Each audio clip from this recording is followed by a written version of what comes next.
ইতিহাস চর্চা থেকে আরম্ভ করে আপনার একটা শ্রেণী রাজনীতির যে লড়াইটা তিনি করেছেন, এখন পরিষ্কার যে লড়াইটা আন্তর্জাতিক এবং পুঁজির বিরুদ্ধে।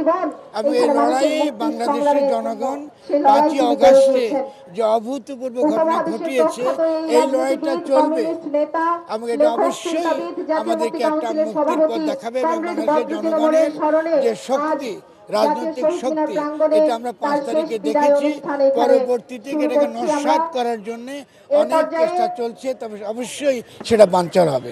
সেই ক্ষেত্রে বদরুদ্দিন উমর সবসময় আমাদের কাছে স্মরণীয় থাকবেন। তার যে পথচিহ্ন রাখা রয়ে গেছে, আমরা সেখান থেকে অনেক কিছু শিখব এবং তাকে সঙ্গে নিয়ে আগামী দিনে একটা বড় ধরনের গণরূপান্তর, একটা দেশের রূপান্তর, এমনকি আন্তর্জাতিক ক্ষেত্রে একটা বড় রূপান্তরের রাজনীতি গড়ে উঠবে। পুঁজিবাদ বিরোধী, সাম্রাজ্যবাদ বিরোধী, অসাম্প্রদায়িক গণতান্ত্রিক বাংলাদেশ প্রতিষ্ঠার যে লড়াই, সেই লড়াই বুদ্ধিবৃত্তিক জায়গা থেকে তিনি প্রায় নেতৃত্বের ভূমিকায় তিনি পালন করে এসছেন।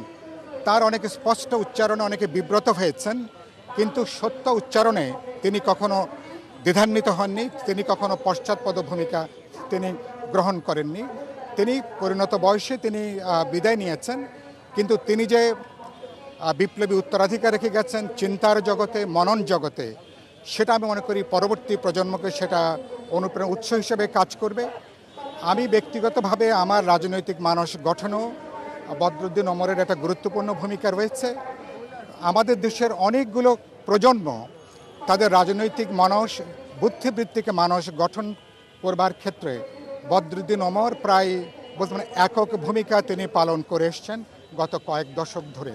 ফলে আমরা আজকে তিনি পরিণত বয়সে বিদায় নিয়েছেন সত্য, তার স্মৃতির প্রতি আমরা গভীর শ্রদ্ধা জানাই। প্রথমত তিনি তো ব্যক্তিস্বার্থ চিন্তা করেন, সুতরাং যে ব্যক্তিস্বার্থ চিন্তা করে না, সমাজ পরিবর্তনের স্বপ্ন দেখে এবং শেষ দিন পর্যন্ত অটল থাকে, তাহলে সেখানে ব্যক্তির সুযোগ নেওয়ার প্রশ্ন আর থাকে না।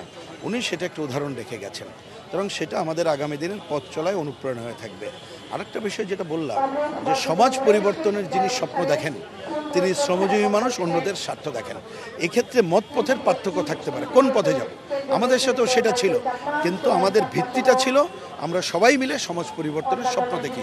সুতরাং তার এই কাজ আমাদের কাছে অনুপ্রেরণা হয়ে থাকবে, একই সাথে নতুন প্রজন্মের কাছে শিক্ষণীয় হয়ে থাকবে।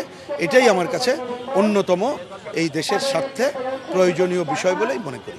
কমরেড বদরুদ্দিন ওমর একজন মহৎ বিপ্লবী ছিলেন। আমার আরও আজীবন শ্রমিক শ্রেণীর মুক্তি, সমাজতন্ত্র, সাম্যবাদের আদর্শকে ধারণ করে এবং মেহনতি মানুষকে সেই সংগ্রামে সামিল করার জন্য তিনি কাজ করে গেছেন। তার কাজের ক্ষেত্র প্রধানত চিন্তা জগৎ, তত্ত্ব জগৎকে কেন্দ্র করে হলেও তিনি এইটার সঙ্গে প্রয়োগকে সম্পৃক্ত করে অগ্রসর হওয়ার চেষ্টা করেছেন। আমরাও সেই পথে অগ্রসর হয়েছি, সেই লক্ষ্যে অগ্রসর হয়েছি। হয়তো পথ চলার ক্ষেত্রে 10টা ক্ষেত্রে আমাদের একমত থাকলেও 2-1টা ক্ষেত্রে যে বিধিমত হয় নাই তা না। কোনো কোনো সময় হয়তো একজন এই দিকে আরেকজন ওই দিকে অবস্থান নিয়েছে, কিন্তু আমি নির্দ্বিধায় স্বীকার করব যে তার অবদান এই দেশের মানুষকে মুক্তির, মানব মুক্তির আদর্শে একটা বিপ্লব সংগঠিত করার কাজে তার সমস্ত জীবনের শক্তিকে তিনি নিয়োজিত করেছেন এবং সেটা চির অক্ষয় হয়ে থাকবে। বদরুদ্দিন ওমরের সারা জীবনের কাজ, তার চিন্তা, তার লেখা, সব কিছু রাজনীতিকে ঘিরে, রাজনৈতিক, অর্থনৈতিক, সামাজিক পরিবর্তনের জন্য, একটা বিপ্লবী রূপান্তরের জন্য এবং জনগণের মুক্তির জন্য।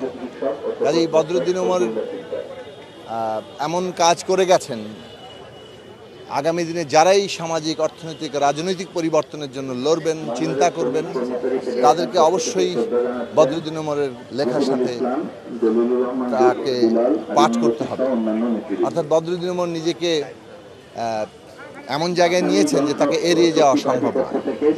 শোষকের বিরুদ্ধে শোষিতের যে লড়াই, সে লড়াইয়ে উনি শোষিতের পক্ষে অবস্থান নিয়েছেন। সেক্ষেত্রে বলবো যে উনি পক্ষপাত দুষ্ট ছিলেন, যদি আপনি বলতে পারেন, কিন্তু উনি সবসময় ন্যায়ের পক্ষে ছিলেন, শোষিতের পক্ষে ছিলেন, জনতার পক্ষে ছিলেন। এদেশে যে জনতার যে আন্দোলনগুলো হয়েছে, প্রতিটি আন্দোলনে উনি নেপথ্য শক্তি হিসেবে থেকেছেন। আমাদের ইতিহাসের এমন অনেক বিষয় আছে যেগুলো অনেকে প্রকাশ করে না, নানা ভয়ে প্রকাশ করতো না। অনেক সত্য ছিল, যে সত্যগুলো বদরুদ্দীন ওমর সাহেব অন্ধকার থেকে আলোতে এনেছেন, বারবার এনেছেন, এবং আমরা তা জানতে পেরেছি। ওনার এই চলে যাওয়া আমাদের ক্ষতি হয়ে গেল। আমরা হয়তো আরও অনেক কিছুই জানতে পারতাম ওনার কাছ থেকে, কিন্তু আমরা বঞ্চিত হব আগামীতে। তো আমরা আশা করব যে ওনার চিন্তা চেতনার ধারক যারা আছেন তারা এগিয়ে আসবেন এবং ওনার যে শূন্যস্থান, সে শূন্যস্থান পূরণে ভূমিকা রাখবেন। তবুও মনে হয় যে এই শূন্যস্থান সহজে পূরণ হবার নয়।